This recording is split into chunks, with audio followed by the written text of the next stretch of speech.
This podcast is being recorded by a live studio audience. Good evening, folks. It's me, rockyweird, and his buddy Batmouse. All right. So far today, we're gonna review or just basically talk about the entire season 1 of Legend of Korra. What do you think, Batmouse? Oh, it's pretty solid. Although there were a few things around the first episode that really caught my attention. Everything looked like 1920s. Well, yes. Yes, and some of my reactions included, wait a minute, they have cars? Wait a minute, they have electricity? Wait a minute, they have giant robots? Okay, besides giant robots, everything else, I'm like, you know what? Within 100 years, we actually could get that far. And giant robots just threw me off, though, when I saw that. Oh, man. The way how it went from episode 1 to episode... Was it 12 or 13? Okay, for the audience, we got 12. I think it really was 12. It wasn't as long as, say, a normal first season. You're right. Normal first season would be at least 13 or 26. Or 22 if you're The Simpsons. True. That is true. Oh, yeah. Speaking of Korra, you like the entire season, right? Yes. Couldn't wait. You can't wait for the next 14 episodes to appear next year?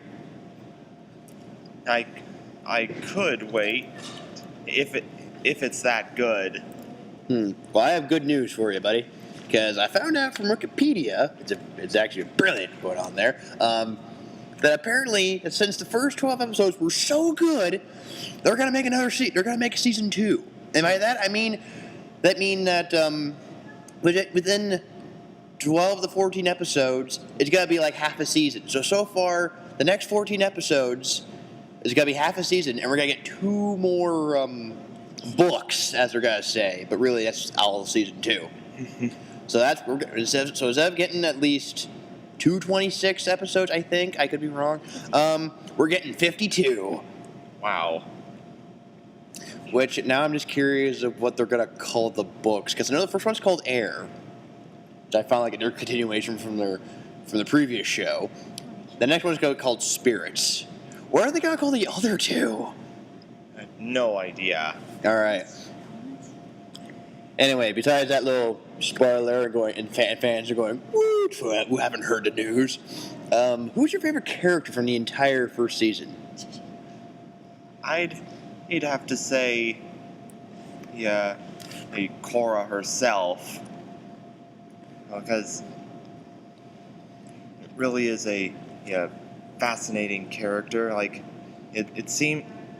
You get the indication from the first episode that she was aware from a very early age that she was the Avatar, and that she was so confident from the start, and yet when she finally gets to Republic City, she has absolutely no clue what to do.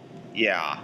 Wait, I blame the White Lotus. What the hell were they thinking? Oh, sure, yeah, protect the Avatar. That's all well and done.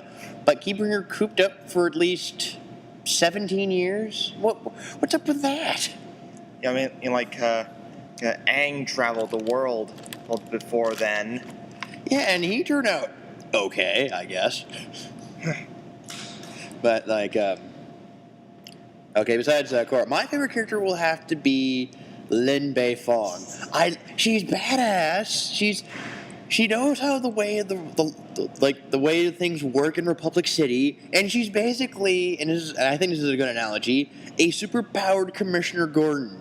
Doesn't take crap from anybody, and knows right from wrong. She will stand, draw a line in the sand, and going like okay, this is where I draw the line here.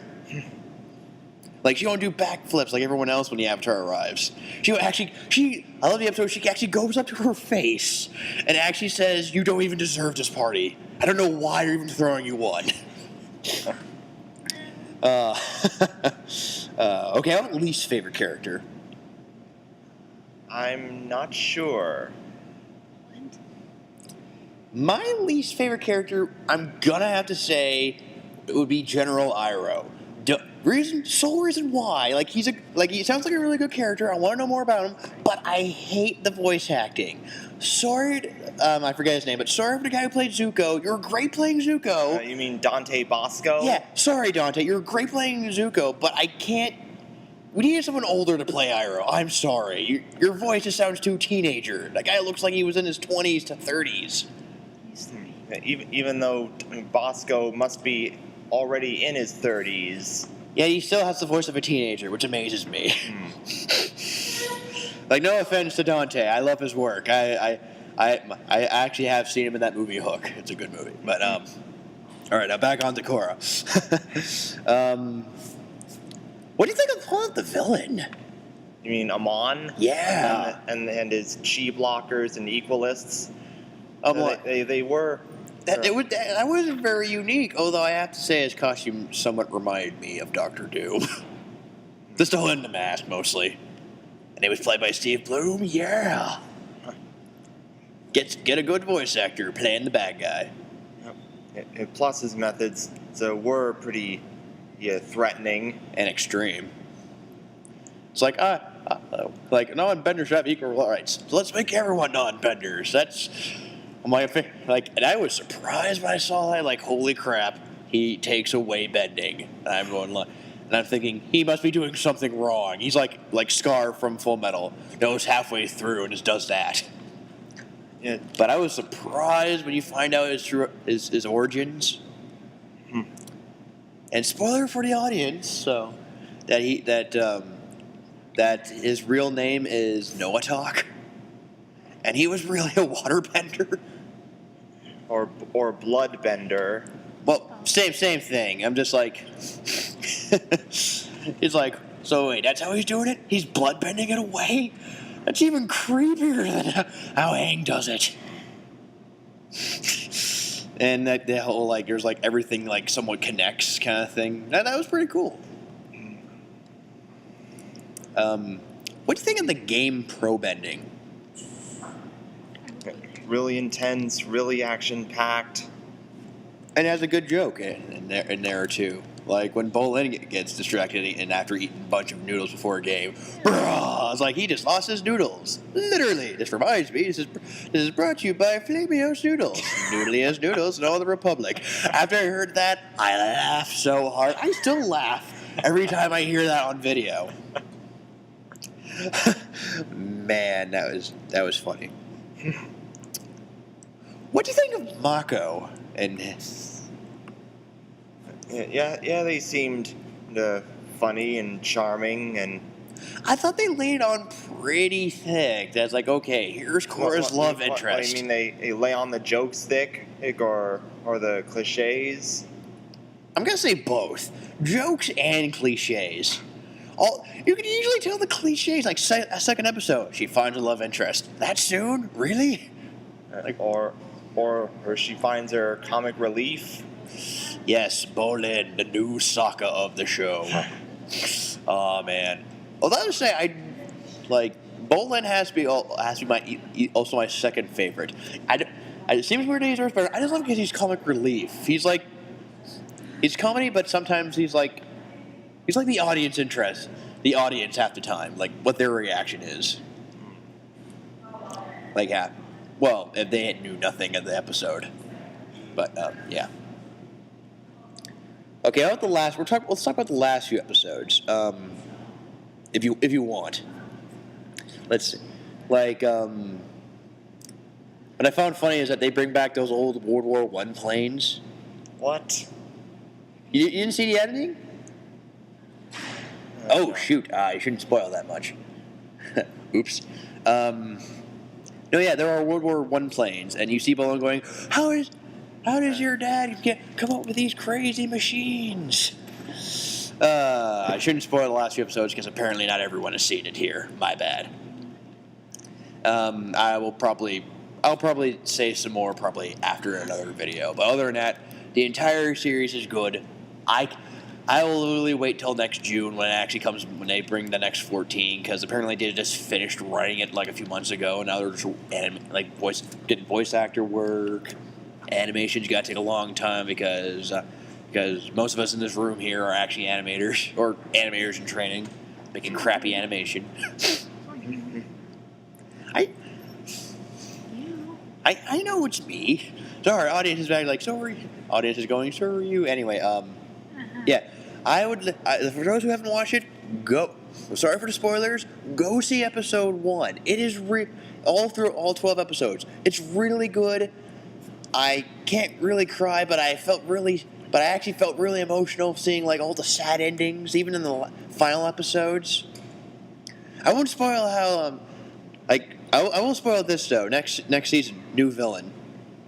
They're pulling like every movie villain, like from a superhero movie. They end up dying.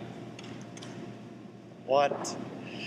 Amon will die. I won't tell you how. I'm not gonna tell you how does it even happen. Don't spoil it, Meg. No, I don't. Like I'm not gonna tell you how. Go watch it. It is really good. Those who have, I think for those in Canada, probably wait for the episodes or just find it online. You could see them on like YTV every Saturday, or the internet's a very useful tool. Yeah. Although sometimes the internet, it can be a little unreliable for watching episodes you haven't seen yet. Internet, thou art a heartless bitch at times. So let's wrap this up. How would you rate the entire thing we've seen so far? Out of 10? Yeah, out of 10. I'd say somewhere between 8.5 to 9. Out of 10? Wow, those are good. I'm gonna go with 9. I'm a solid 9. It's really that good. There's a few animation mistakes in here, but I can actually forgive because I figured they ran out of time, so screw it. But it's really good. Story's good. Most of the animation is good. The villain is brilliant. He's playing. I love the voice acting cast. I love, and I forgot to mention is that Tenzin's being played by the guy who played J. Jonah Jameson in the Spider-Man movies. Oh yeah, J.K. Simmons. Yeah, which is even funnier because he's also played J. Jonah Jameson in the Ultimate Spider-Man cartoon. So I always laugh at this when I read a fan fiction when they cross over the two and you see Tenzin going, "Spider-Man's a menace." I laugh like, yes, someone actually used voice actor reference. It's so weird to hear your J.K. Simmons talk that mellow in an animated series. Like when you're used to seeing and hearing him in the Spider-Man movies, and on his occasional guest appearance on The Simpsons. He's really loud, loud mouth. The only other film I've seen where he isn't shouting was his one movie. I forget what it was called. Was it Juno? No. Wait, he was on Juno? No, not that. Apparently. Oh man, no, it was like it was mostly a black comedy movie where he was like, I forget the name. Anyway, no, it was like he and another FBI agent were basically talking about this scenario where they found like useless government info, didn't really care if they lost it or not. And everyone's treating it like it's special, and they're going like, "Hey, what's going on?" And they're just having a conversation, going like to keep themselves up to date, like what the heck's going on between these people and the useless info. Burn After Reading. Yeah, it's Burn After Reading. I think that's what it's called. It wasn't exactly my cup of tea, but that was the only other movie I ever saw him in where he didn't actually shout at anybody. But other than that, yeah, he is good. All the people in Legend of Korra are good. Although I was a bit surprised that they gave Aang a beard. I'm gonna say this now. When you see what they look like as adults, Aang with a beard, that took me a little bit by surprise. Wow. Sokka looks cool. Yes, as we're getting from audience, Sokka. Yes, they're shouting, Sokka looks cool, and Toph looks like a man. Anyway. All better than No, I'm kidding. It's just like that one picture where you see her as a police officer. She looked a bit manly. But she is a cool character. Anyway, I love how, like, everything was 1920s. Even all the criminals are, like, 1920 mobsters. like a triad or Casa Nostra. Hell, Clancy Brown plays actually a criminal in the flashbacks, as going like, and he's going like those 1920s. Like he could have been like a mobster for Batman, and it was just, it was really that good.